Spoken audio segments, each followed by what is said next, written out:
ہو گیا. میں آپ کو بتاؤں کہ حالات حضرت امیر معاویہ کے انتقال کے بعد سے خراب ہو گئے، بہت خراب. حالانکہ اس سے پہلے ہی خراب ہو گئے تھے. آپس میں جنگیں ہوئی، خانہ جنگیاں ہوئی، ایک دوسروں کی لڑائیاں ہوئی. میں ان سب کی طرف نہیں جاتا. مولا علی کرم اللہ وجہ الکریم کی وفات کے بعد حضرت امیر معاویہ نے خلافت کا اعلان کیا، اور ان کی خلافت سن 40 ہجری سے لے کر 60 ہجری تک 20 سال تک چلی. اور 20 سال تک دمشق سے حضرت امیر معاویہ رضی اللہ تعالیٰ عنہ نے خلافت قائم کی، اور یہ چلتی رہی. اس دوران بہت سارے فتوحات بھی ہوئے، اسلامی سلطنتیں بڑھتی بھی رہیں. ان کا انتقال ہوا. اب جو معاملہ خراب ہوا وہ یہاں سے ہوا کہ حضرت امیر معاویہ کا بیٹا یزید تھا. وہ تھے صحابی رسول، حضور صلی اللہ علیہ وسلم کے سالے بھی لگتے ہیں رشتے میں. حضور کی زوجہ ہیں حضرت ام حبیبہ رضی اللہ تعالیٰ عنہ، جو حضرت امیر معاویہ کی سگی بہن ہے. اسی لیے حضرت امیر معاویہ کو امت کا ماموں بھی کہا جاتا ہے. وہ ام المومنین حضرت ام حبیبہ کے سگے بھائی ہیں. امیر معاویہ کا جو بیٹا تھا وہ ناہنجار تھا، وہ صحیح آدمی نہیں تھا، فاسق و فاجر تھا. ہاں یہ اور بات ہے کہ روایات یہ بتاتی ہیں کہ ان کی زندگی میں اس کا فسق و فجور ظاہر نہیں تھا. ان کی زندگی میں باپ جب تک تھے اس کی برائیاں، اس کی عیاشیاں ظاہر نہیں تھیں. جیسے ہی ان کا انتقال ہوا تخت پر یزید بیٹھا. یزید جیسے ہی خلافت قائم کر لیا دمشق میں، اور ملک شام والوں نے سب بیعت کر لیا، یزید کو حاکم مان لیا، اس کو خلیفہ امیر المومنین تسلیم کر لیا.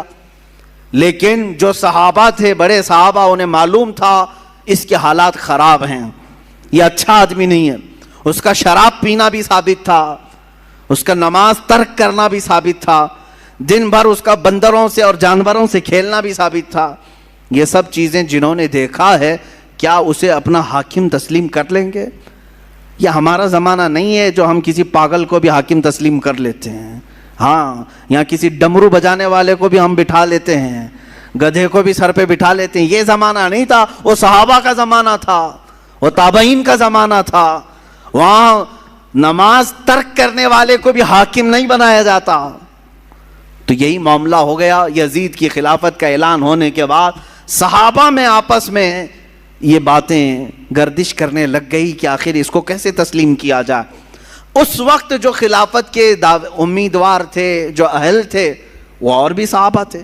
جیسے مکہ مکرمہ میں حضرت عبداللہ بن زبیر رضی اللہ تعالیٰ، یہ حضرت زبیر کے بیٹے، حضرت ابوبکر صدیق کے نواسے، حضرت اسماء کے بیٹے حضرت عبداللہ، یہ مکہ میں تھے، وہ بھی خلافت کے اہل تھے. مدینہ طیبہ میں حضرت امام حسین رضی اللہ تعالیٰ عنہ تھے، اور حضرت عبداللہ ابن عمر بھی تھے، حضرت عبداللہ ابن عباس بھی تھے، حضرت عباس حضور کے چچا کے بیٹے. یہ بڑے صحابہ موجود تھے اس وقت. لیکن یزید نہ صحابی ہے، نہ حضور کی زندگی میں کبھی رہا ہے. حضور کی وفات کے 15 سال بعد تقریباً وہ پیدا ہوا ہے، 25 ہجری میں. اس کو جب خلیفہ بنایا گیا تو ظاہر سی بات ہے معاملات خراب ہو گئے. اب یزید نے طاقت کے بلبوتے، اپنے سورس کے بلبوتے اپنی خلافت کو قائم کرنا شروع کیا. اب اسے خطرہ جو تھا وہی مکہ سے تھا، مدینے سے تھا، اور کوفہ سے تھا. کوفہ میں حضرت علی کے چاہنے والے بہت لوگ تھے. کوفہ حضرت علی کے محبین کا ایک مرکز تھا پہلے سے، اگرچہ ان لوگوں نے پہلے بھی دھوکہ دیا ہے. حضرت علی کا انتقال بھی کوفہ میں ہوا، حضرت امام حسن کا بھی زہر دیا گیا کوفہ میں. یہ سب حالات ہوئے، لیکن وہاں چاہنے والوں کی کثرت بھی بہت تھی. اور اکثر ایسا ہوتا ہے کہ آج بھی چاہنے والے بہت ہوتے ہیں، لیکن کچھ غداری کرنے والے ہوتے ہیں، تو ان کو آج بھی کوفہ سے جوڑا جاتا ہے کہ کوفی تو نہیں ہے، یہ مسل مشہور ہو گئی. تو امام حسین مدینہ میں تھے، عبداللہ بن زبیر مکہ میں تھے. یہ ان جگہوں پر سے خطرہ لاحق تھا کس کو؟ یزید کو، کہ اگر یہ لوگ بغاوت کر گئے، یہ لوگ اگر میری خلافت کو تسلیم نہیں کیے، تو ایک بہت بڑا طبقہ مسلمانوں کا ان کی طرف چلا جائے گا، اور پھر میری خلافت کو قائم کرنا بہت مشکل ہو جائے گا. اور اس کے جتنے مشیر تھے وہ سب کے سب عیاش قسم کے تھے. ایک بات یاد رکھیں، کبھی حاکم ڈینجر بنتا ہے تو اس کے مشیروں کی وجہ سے. مشورے دینے والے اگر بہت خطرناک ہوں تو حاکم بھی بہت خطرناک بن جاتا ہے. ایسے اکثر ہوا ہے. تو یزید کے جو مشیر تھے وہ سب ظالم تھے, مشورے بہت بھیانک قسم کے دیتے تھے. ان کے مشوروں کی وجہ سے ہی تو کربلا ہو گیا. یزید فوج کی فوج بھیجتا رہا. حسین اعظم اس وقت تک مدینہ طیبہ میں تھے.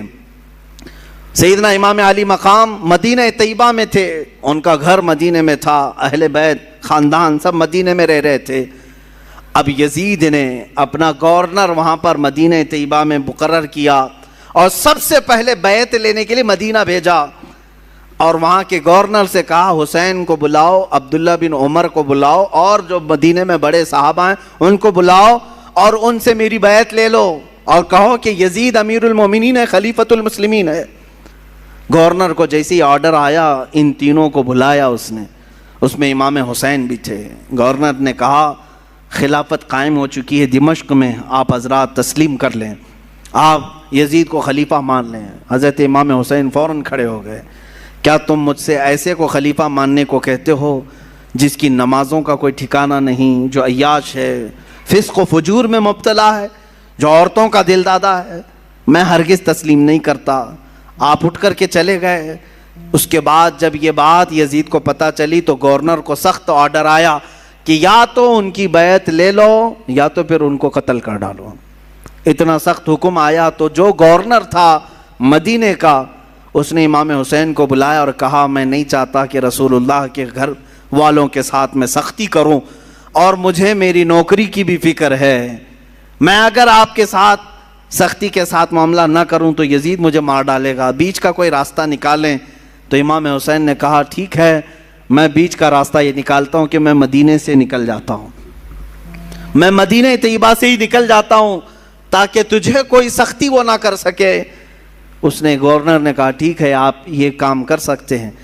سیدنا امام حسین رات کے وقت اپنے گھر والوں کے پاس آتے ہیں. یہاں سے شروع ہوتی ہے داستان. اپنے گھر والوں سے کہتے ہیں آؤ اب ہمارے لیے مدینہ تنگ ہو گیا ہے, یزید کی سختیاں بڑھتی چلی جائیں گی, اس کے ظلم کی داستانیں اب رقم ہونا شروع ہو چکی ہیں. اپنے گھر والوں سے کہا ہم سب ہجرت کر رہے ہیں مدینہ طیبہ سے. سب نے پوچھا کہاں جا رہے ہیں؟ کہا مکہ مکرمہ جائیں گے, وہاں جا کر کے حرم کعبہ میں رہیں گے. حرم کعبہ میں کوئی جنگ و جدال نہیں کر سکتا, قتل و قتال نہیں کر سکتا, حرم کعبہ میں جا کر رہیں گے. آپ اندازہ کریں رسول پاک نے ہجرت کر کے مکہ کو چھوڑ کر مدینہ آباد کیا. ان کے نواسے کے ساتھ ایسا معاملہ پیش آ رہا ہے کہ انہیں مدینے سے ہجرت کر کے مکہ جانا پڑ رہا ہے. رات کے وقت اپنے گھر والوں کو اٹھایا اور جتنے لوگ تیار ہوئے ہیں اس میں اپنے عزیز خاندان کے لوگ تھے. مدینے سے پہلے کچھ ہی لوگ تیار ہوئے. آپ کی 2 بیویاں ساتھ میں تھیں, آپ کے شیرخوار بچے حضرت علی اصغر, آپ کے جوان بیٹے حضرت علی اکبر, آپ کے بھتیجے حضرت امام قاسم, اور آپ کی بھتیجی, اور آپ کی اپنی بڑی بیٹی حضرت سکینہ رضی اللہ تعالیٰ عنہا. یہ سب گھر والوں کا ایک قافلہ نکلا. پہلے تو یہ لوگ 12-15 کی تعداد میں تھے, اور صبح کا وقت تھا جب مدینے سے یہ قافلہ نکلنے کو تیار ہوا. روضہ رسول پر میرے آقا کی بارگاہ میں امام حسین آئے. میرے عزیزو اب پھر یہاں سے حالات ہمارے بے قابو کر جاتے ہیں. میں یہ چاہتا ہوں کہ اس بار کے بیانات میں اب ہم رونے دھونے کو فوقیت نہ دیں. غم حسین تو تڑپاتا ضرور ہے, لیکن ہم اپنے جذبوں کو جوان رکھنا چاہتے ہیں, اور ہم چاہتے ہیں کہ اب حسینی کردار ادا کرنے کا وقت آ جائے. ہمارے جوانوں میں پھر وہ غیرت بیدار ہو جائے کہ ہم دین کی خاطر ہر مصیبت کو اور مشقت کو اٹھانے کے لیے تیار ہو جائیں. حسین اعظم روضہ رسول پر آئے, میرے آقا صلی اللہ علیہ وسلم کو سلام پیش کیا اور درد بھری آواز سے کہا یا رسول اللہ, یا ابتا, اے میرے باپ. حضور کو اکثر وہ ابا کہہ کر کے ہی پکارتے تھے. میرے آقا کی بارگاہ میں پکار کر کے کہا آپ کے مدینے سے مجھے نکلنا پڑ رہا ہے, میرے لیے مدینہ تنگ کر دیا گیا, میرے چھوٹے بچے لے کر کے میں روانہ ہو رہا ہوں. یہ کیفیت تو میرے آقا ہی جانے. قبر اطہر سے اس حسین کو رخصت ہوتا ہوا دیکھ کر میرے آقا پر کیا گزر رہی ہوگی, جس کے گردن کو میرے آقا نے بوسے لیے, جس کو سونگھا کرتے تھے, جس کو دوش پر بٹھایا کرتے تھے, جس کو سجدوں پر اپنی پشت پر بٹھایا کرتے. اس حسین کی رخصتی یقیناً غم کا ماحول تو تھا. میرے آقا صلی اللہ علیہ وسلم کے روضہ اطہر سے نکل کر سیدہ کائنات فاطمۃ الزہرا رضی اللہ تعالیٰ عنہا جو جنت البقیع میں دفن تھیں, ان کے روضے پر آئے, اپنی ماں کی تربت پر آپ نے لپٹ کر کے رویا اور رخصتی کی اجازت مانگی اور کہا آپ کا حسین اگر مدینہ چھوڑ رہا ہے تو صرف اس لیے کہ رسول اللہ کا یہ مدینہ خون سے آلودہ نہ ہو, مسلمانوں کا خون نہ بہے. میں مسلمانوں کا خون بہنا نہیں دیکھنا چاہتا اور مدینے کی حرمت کو پامال ہونے نہیں دینا چاہتا, مجھے اجازت دی جائے. حسین اعظم نے اپنی ماں سے اجازت لی, اپنے چھوٹے بچوں کا ایک قافلہ لے کر نکل پڑے. میرے عزیزوں, گھر والوں کا قافلہ جب مدینہ چھوڑ رہا ہے کیا کیفیت ہوتی ہے. ہم جیسے نکمے, ہم جیسے گنہگار صرف 7 دن یا 8 دن کے لیے عمرے پر مدینے جاتے ہیں تو چھوڑنے کا دل نہیں چاہتا. مدینے سے رخصت ہوتے ہیں تو آنسوؤں کی قطاریں لگ جاتی ہیں. کبھی ہم روزے کو دیکھتے ہیں, کبھی ہم بس میں آگے کا سفر دیکھ رہے ہوتے ہیں. مدینے کی سرحدیں نکلنے تک دل بار بار ہچکولے کھاتا رہتا ہے کہ مدینہ چھوٹ رہا ہے, مدینہ چھوٹ رہا ہے. ہم تو تمنا یہ لے کر کے جاتے ہیں کہ کاش مدینے میں موت آ جائے, میرے آقا کے قدموں میں دفن ہونا نصیب ہو جائے. لیکن جب رخصتی کا وقت آتا ہے, پوچھو حاجیوں سے کیا کیفیت ہوتی ہے, عمرہ کرنے والوں سے پوچھو. مدینے سے جب رخصت ہو کر کے آتے ہیں, میں نے خود دیکھا ہے حاجی کبھی کھمبوں کو پکڑ رو رہے ہوتے ہیں, کبھی دروازوں کو پکڑ کر, کبھی چمٹ کر کے اور بوسے دے کر کے رخصتی لے رہے ہوتے ہیں. حسین اعظم کا کیا حال ہوگا جن کا بچپنا اس مدینے میں گزرا ہے, جنہوں نے رسول اللہ کو نمازیں پڑھاتے وہاں دیکھا ہے, میرے آقا کو اللہ کی قرآن کی آیتیں سناتا ہوا انہوں نے وہاں دیکھا ہے, حدیثیں میرے آقا کی انہوں نے سنی ہیں, جن کا کھیلنا کودنا اس مدینہ طیبہ میں گزرا ہے جہاں میرے آقا صلی اللہ علیہ وسلم ان کے گھر آیا کرتے, جبرائیل ان کے گھر اترا کرتے. یہ ساری یادیں چھوڑ کر کے حسین اعظم ہجرت کر رہے تھے. میرے عزیزو, ہجرت معمولی چیز نہیں ہے, یہ الفاظ میں بیان بھی نہیں ہو سکتی. آپ اپنے گھر بیٹھے ہیں, اللہ آپ کے گھروں کو سلامت رکھے. میں جانتا ہوں گھر کو چھوڑنے کی کیفیت کیا ہوتی ہے. ہم جب اپنے گھر چھوڑ کر دوسری جگہ خدمت اسلام کے لیے بھی جا رہے ہوتے ہیں, مجھے یاد ہے وہ بات جب پڑھنے کے لیے ہم بچپن میں مدرسے جا رہے ہوتے تو پورا سفر ٹرین میں روتے ہوئے جاتے تھے. کبھی ماں کی شکل سامنے آتی, کبھی باپ کی شکل, کبھی دوست یاد آتے, کبھی بھائی یاد آتے. ہم جانے کے 1 مہینے تک وہاں روتے رہتے تھے. ہمیں معلوم ہے گھر کو چھوڑنے کی کیفیت کیا ہوتی ہے. اور وہ حسین اعظم اپنے اس مدینہ رسول کو چھوڑ کر جا رہے تھے جہاں ان کی ہزاروں یادیں تھیں, جہاں ان کی ہزاروں یادیں میرے آقا سے وابستہ تھیں. حسین اعظم کی ہجرت پر لاکھوں سلام. انہوں نے اگر ہجرت کیا بھی ہے تو دین مصطفیٰ کے لیے کیا ہے. اے جوانوں, تم سب اس بات کو یاد رکھ لینا, اگر مصطفیٰ کے دین پر کبھی آنچ آئے, اگر وطن چھوڑنا پڑے, ہجرت کرنا پڑے, تو ہجرت کو بھی ہم برداشت کر سکیں, اس لیے کہ صرف اور صرف دین کے لیے جس نے ہجرت کیا. وَمَن يُهَاجِرْ فِي سَبِيلِ اللَّهِ, اللہ قرآن میں فرماتا ہے جو اللہ کی راہ میں ہجرت کیا, اگر بیچ راستے بھی اس کی موت آ جائے, اللہ اس کا اجر تیار کر رکھا ہے. ہجرت کا بڑا اجر و ثواب بھی ہے.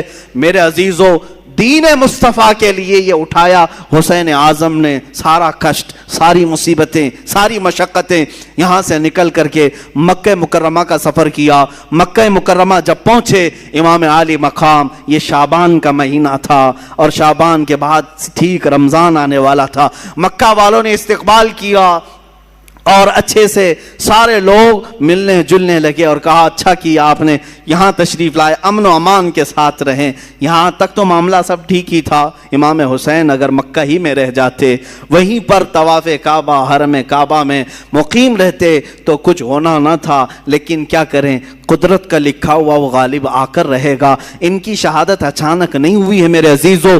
حسین اعظم کی شہادت ان کے بچپن میں ہی مشہور ہو گئی تھی. حضور اکرم صلی اللہ علیہ وسلم, حضرت ام سلمہ اپنی زوجہ کے پاس ایک شیشی میں تھوڑی سی مٹی لا کر کے دیتے ہیں اور کہتے ہیں اے ام سلمہ جبرائیل میرے پاس آئے تھے اور انہوں نے کہا یا رسول اللہ آپ کی امت آپ کے اس نواسے کو ایک جگہ پر قتل کر دے گی اور خون بہا دے گی۔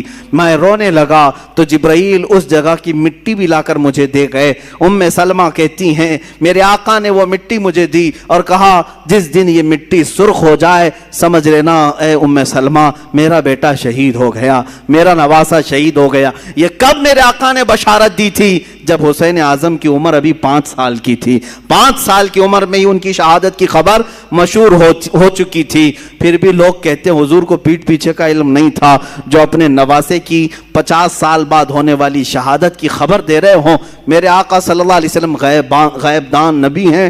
آقا کونین صلی اللہ علیہ وسلم نے فرمایا تھا اور قدرت کا لکھا غالبانہ تھا، رمضان کا مہینہ چل رہا تھا، بیچ رمضان میں کوفہ والوں نے خط لکھنا شروع کیا۔ یہ کوفہ شہر ہے کیا؟ یہ سارا ماجرا یہ کوفہ میں آ کر کے اٹکتا ہے۔ کوفہ والے ایک ایسا شہر ہے جس کو تقریباً 14 یا 16 ہجری میں بسایا گیا تھا، اور ان لوگوں کی فطرت میں اس طرح عیب نکالنا یا فوراً کسی کا ساتھ چھوڑ دینا یہ دغا بازی پہلے سے رہی اور شاید آج تک بھی ہوگی، آج تک بھی رہی ہوں۔ کوفی لوگ اس طرح کی دغا بازیاں کرتے رہے، لیکن وہ شیعان علی میں سے تھے، حضرت علی کی محبت کا دعویٰ کرتے تھے۔ تو حضرت امام حسین کا مدینے سے ہجرت کر کے مکہ آنا جیسے ان کو پتہ چل گیا کہ امام حسین نے یزید کی بیعت نہیں مانی، تو کوفہ والے بھی یزید کو نہیں مانتے تھے۔ انہوں نے کہا کہ اچھا ہو گیا ہمارے اوپر کوئی امام نہیں ہے، ہم خط لکھ کر کے حسین اعظم کو یہاں بلاتے ہیں، کوفہ میں ان کے ہاتھ پر بیعت کر کے ان کی خلافت کا اعلان کر دیں گے اور پھر دھیرے دھیرے یزید کو بھی ختم کر دیں گے اور ساری جگہوں پر ایک ہی خلافت قائم ہوگی اور وہ ہوگی حسین اعظم کی خلافت۔ کوفہ والوں نے یہ سوچ کر کے خط لکھنا شروع کیا اور حضرت امام حسین کو کہا ہم آپ کے باپ کے وفادار ہیں، آپ کے بڑے بھائی کے وفادار ہیں، آپ تشریف لے آئیں۔ خط پہلے 5-6 خط آئے، آپ نے دیکھا اور رکھا، صحابہ سے مشورہ کیا، سارے صحابہ نے انکار کیا، آپ کوفہ نہ جائیں۔ آپ کے والد گرامی وہیں انتقال کیے، وہیں مارا گیا آپ کے والد حضرت علی کو، اور امام حسن کو زہر دینے والوں میں بھی وہی لوگ تھے، اب آپ نہ جائیں۔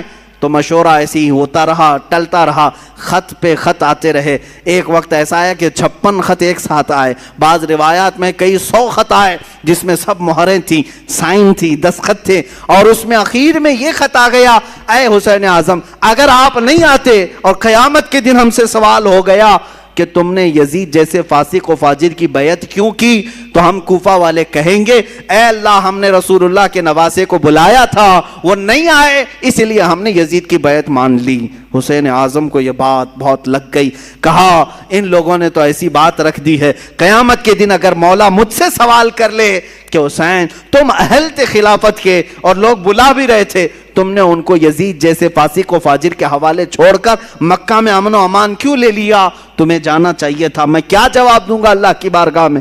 تو حضرت حسین سارے لوگوں کے مشوروں کو رکھتے ہوئے خود اٹھ جاتے ہیں۔ یہ رمضان بھی ختم ہوا، حج کا موسم قریب آ چکا تھا۔ امام حسین رضی اللہ تعالیٰ عنہ نے کہا نہیں اب میں کوفہ جاتا ہوں، پھر بعد میں اصرار ہوا، منع ہوتا رہا، پھر صحابہ کی ایک رائے بیچ میں نکل آئی۔ حضرت عبداللہ ابن عمر، حضرت عبداللہ ابن زبیر رضی اللہ تعالیٰ عنہما نے کہا ایسا کریں آپ کے جو معتمد ہیں جو بہت خاص ہیں ان کو آپ بھیجیں، اور اگر وہ آپ کو کہہ دیں کہ یہاں حالات ٹھیک ہے تو آپ چلے جائیں۔ تو امام حسین نے اپنے بھائی حضرت امام مسلم بن عقیل رضی اللہ تعالیٰ جو آپ کے چچیرے بھائی تھے، حضرت امام حسین کے چچیرے بھائی تھے، بڑے معتمد تھے، سفر میں ہمیشہ ساتھ رہتے۔ اچھا یہ بھی میں بتاؤں امام حسین جب مکہ آئے تو الگ الگ علاقوں سے سب ہجرت کر کے اس قافلے میں شامل ہو گئے تھے، تب جا کر کے یہ قافلہ 82 لوگوں کا ہو گیا تھا۔ جو 82 کی تعداد آپ سنتے ہیں یہ دھیرے دھیرے بیچ بیچ میں ملتے آئے۔ تو امام حسین نے حضرت امام مسلم کو بھیجا کہ آپ جائیں کوفہ اور وہاں جا کر کے آپ خط لکھیں، اگر حالات صحیح ہوں گے تو میں اپنے قافلے کو لے کر کوفہ آ جاؤں گا۔ امام مسلم نکلے اور جب وہ راستے میں گئے تو کچھ لوگوں سے راستہ پوچھتے ہوئے کوفہ تک پہنچے۔ میں بہت مختصر سے حالات بیان کر رہا ہوں میرے عزیزو۔ امام مسلم جب کوفہ آئے تو کوفہ والوں نے بہت شاندار استقبال کیا، بڑا شاندار استقبال کیا اور اس کے بعد آپ کو گورنر ہاؤس میں لے گئے. وہاں جانے کے بعد نعمان بن بشیر نام سے جو وہاں گورنر تھے ان کو ہٹایا گیا. امام مسلم بن عقیل کے ہاتھ میں 12,000 کوفیوں نے بیعت کیا. روز صبح شام آپ کے ارد گرد بھیڑ لگی رہتی تھی, لوگ چاہنے والوں کی کثرت تھی. امام مسلم نے دیکھا کوفہ والے سچے عقیدت مند ہیں, سچی محبت والے ہیں, تو امام حسین کو انہوں نے خط لکھ دیا, حالات سب اچھے ہیں, آپ تشریف لے آئیں. امام مسلم بن عقیل نے جب یہ حالات دیکھ کر خط لکھا, اچانک معاملہ پلٹ گیا. کیسے؟ یزید کو خبر دی گئی کہ امام مسلم وہاں کوفہ پہنچے ہیں حسین کی طرف سے وکیل بن کر اور بیعت لے رہے ہیں تمہارے خلاف وہ خلافت کا اعلان کرنے والے ہیں. یزید نے پوچھا کیا کیا جائے؟ کہا گیا, اس سے مشورہ دینے والوں نے کہا نعمان بن بشیر جو وہاں کے گورنر ہیں وہ نرم دل ہیں, یا تو پھر وہ خود ہی یہ کام کرا رہے ہوں گے, ان کو ہٹاؤ, ایک سخت قسم کے آدمی کو وہاں بھیجو. پوچھا گیا کون ہو سکتا ہے ایسا سخت آدمی؟ تو سارے لوگوں نے عبید اللہ ابن زیاد کا نام لیا, جو ایک زانیہ کا بیٹا تھا اور بڑا ہی سخت قسم کا آدمی تھا, رحم نام کی کوئی چیز ہی نہیں تھی. ابن زیاد یہ بصرہ میں رہتا تھا. یزید نے اس کو گورنر بنا کر کوفہ بھیجا. وہ چوری سے کوفہ میں آیا, گورنر ہاؤس میں داخل ہو گیا. رات کے وقت آیا, کوفہ والوں کو معلوم نہیں ہوا. اچانک آتے ہی اس نے گورنر ہاؤس پر کھڑے ہو کر اعلان کیا میں خلیفۃ المسلمین یزید کی طرف سے گورنر بن کر کے آیا ہوں, نعمان بن بشیر بھی نہیں, مسلم بن عقیل بھی نہیں, اب تم سب کے سب یزید کی بیعت کرو. سب لوگ بھڑک گئے, بپھر گئے, سب گورنر ہاؤس کا احاطہ کیے. لیکن یہ چالاک عیار آدمی نے کوفہ کے معزز خاندانوں میں سے کچھ لوگوں کو گرفتار کر کے اپنے گورنر ہاؤس میں بند کیا تھا, اور 10-12 لوگ ایسے تھے جن کو قید کر کے رکھا تھا. امام مسلم کے ساتھ 10,000 لوگ آئے, گورنر ہاؤس کے اطراف گھیرا کیا. تو مسلم بن عقیل کی اس کیفیت کو دیکھ کر اس ابن زیاد نے یہاں پر جو موجود جو 12 لوگ تھے ان کو چھتوں پر کھڑا کیا اور کہا تمہارے خاندانوں کو ہٹنے کا حکم دے دو, جو بھی مسلم بن عقیل کے ساتھ ہیں ان سے کہہ دو کہ وہ سب گھر چلے جائیں ورنہ میں تم سب کا قتل کر دوں گا. وہ ڈر گئے, چھت پر کھڑے ہو کر اپنے اپنے خاندانوں سے کہنے لگے تم سب کے سب چھوڑ دو, چلے جاؤ, ابن زیاد سخت آدمی ہے, یزید کی فوج آ سکتی ہے, فلاں فلاں. ان کی باتوں میں آ کر کے خاندان بکھرتے چلے گئے. امام مسلم بن عقیل کا ساتھ چھوڑنے لگے. اتنا ہونے کے بعد کل کی صبح جو آتی ہے, امام مسلم بن عقیل فجر کی نماز میں حاضر ہوتے ہیں تو دیکھا آپ کے پیچھے آپ کے بچوں کے سوا کوئی نہیں ہے, کوفہ والے کوئی نہیں ہے. یہ وقت کا بڑا عالمیہ ہے جب کسی امام وقت کو چھوڑ دیا جاتا ہے. عزیزان گرامی, یہ وقت ہمیشہ آتا رہتا ہے اور ہمیں بتاتا رہتا ہے لوگوں کے چھوڑ دینے سے دین رکتا کبھی نہیں ہے. اگر کوفہ والے دھوکہ کیے تھے امام مسلم کے ساتھ تو دین ختم کبھی نہیں ہوا. دھوکہ کیا اور لعنت قیامت تک اپنے سروں پر لے لیا, لیکن دین تو پھلتا پھولتا ہی رہا. آج بھی میں کہتا ہوں دین کا کام اگر تم کرنے کے لیے کھڑے ہو گئے, اگر کسی نے تمہارا ساتھ چھوڑ دیا تو وہ لعنت کا شکار ہوگا. دین تو کبھی نہیں رکے گا, تمہارے ساتھ دین کا نام قیامت تک رہے گا. عزیزان گرامی, میں وقت کی قلت کی وجہ سے اب اپنی گفتگو کو ختم کرتا ہوں, باقی کا واقعہ کل عرض کروں گا. امام مسلم بن عقیل رضی اللہ تعالیٰ عنہ کو تنہا پا کر کے ایک ہانی بن عروہ نام سے شخص تھے, وہ بڑے معزز تھے, انہوں نے پناہ دیا اپنے گھر میں. ابن زیاد کو خبر لگی تو ہانی بن عروہ 80 سال کے تھے, ان کو بلایا اور گورنر ہاؤس میں اوپر سے انہیں ڈھکیل کر کے قتل کر دیا. جنہوں نے امام مسلم بن عقیل کو پناہ دیا تھا ان کا قتل کر دیا. پورے کوفہ میں بڑے بڑے لوگوں کا قتل کر کے لاشوں کو لٹکایا. یہی تو موب لنچنگ کی ویڈیو جو کی جاتی ہیں آج ڈرانے کے لیے, بھائے دکھانے کے لیے, کہ مسلم بن عقیل کے ساتھ یہی کیا گیا تھا. بڑے بڑے سرداروں کا قتل کر کے ان کی لاشوں کو لٹکا کر کے لوگوں کو ڈرایا جاتا تھا. دیکھو اگر تم بھی باز نہیں آئے یہی حال تمہارے ساتھ بھی ہوگا, ایسی لٹکائی جائے گی لاشیں. عزیزان گرامی, جو حسینی ہوتے ہیں وہ اس طرح کی موب لنچنگ سے کبھی ڈرتے نہیں ہیں, خوف نہیں کھاتے ہیں. آج بھی یہی کیا جا رہا ہے, جگہ جگہ پر مسلمانوں کو مار کر کے ان کی ویڈیو وائرل کی جاتی ہے. خوف نہ کھانا ہے مسلمانوں, جو مارے جائیں گے وہ شہادت کا مقام پائیں گے انشاءاللہ. انشاءاللہ. اور جو ظلمن قتل کیے جائیں گے وہ جامع شہادت نوش کریں گے. اور باقی رہنے والے خوف اپنے دل سے نکالیں. اگر ہمارے 1000 ٹکڑے بھی ہو جائیں تو اسلام کے درخت کو کوئی آنچ نہیں آ سکتی. اس کی حفاظت تو اللہ نے اپنے ذمہ کرم پر لیا. وہ وقت بھی آیا جب امام مسلم بن عقیل کو گرفتار کر کے ابن زیاد نے گورنر ہاؤس میں قتل کر دیا. انا للہ و انا الیہ راجعون. میں واقعے کو بہت مختصر سے عرض کر رہا ہوں. دوسرے دن آپ کی شہادت کے بعد جو کوفہ کے حالات ہوئے وہ بہت خطرناک حالات. سب ابن زیاد کے ہو گئے, سب یزید کے ہو گئے. پھر امام حسین کو خبر دینے والا کوئی نہیں تھا. وہ مظلوم امام, وہ میرے آقا کا سبط, وہ رسول اللہ کے نواسے, ان کو پتہ نہیں چلا. لیکن آپ سفر کے لیے نکل پڑے. پہلا خط پا کر کے ہی وہ کوفہ کے لیے نکل پڑے تھے. اور بیچ راستے میں ہی وہ کربلا کا میدان آتا ہے. انشاءاللہ العزیز کربلا کے جو خونی مناظر ہیں وہ کل عرض کیے جائیں گے. اللہ اہل بیت کی ان قربانیوں کو قبول فرمائے. ان کی قربانیوں کے صدقے مولا ہم سب کے جذبوں کو جوان فرمائے. مولا ہمارے اندر سے بزدلیوں کو دور کرے. اللہ تعالی ہمارے بازوؤں میں قوت حیدری عطا فرمائے. حسین اعظم کی شجاعت عطا فرمائے. حسن مجتبی کی اللہ تعالی ہمیں سیادت عطا فرمائے. اے رب ذوالجلال کربلا سننے والے جتنے ہیں ان سب کو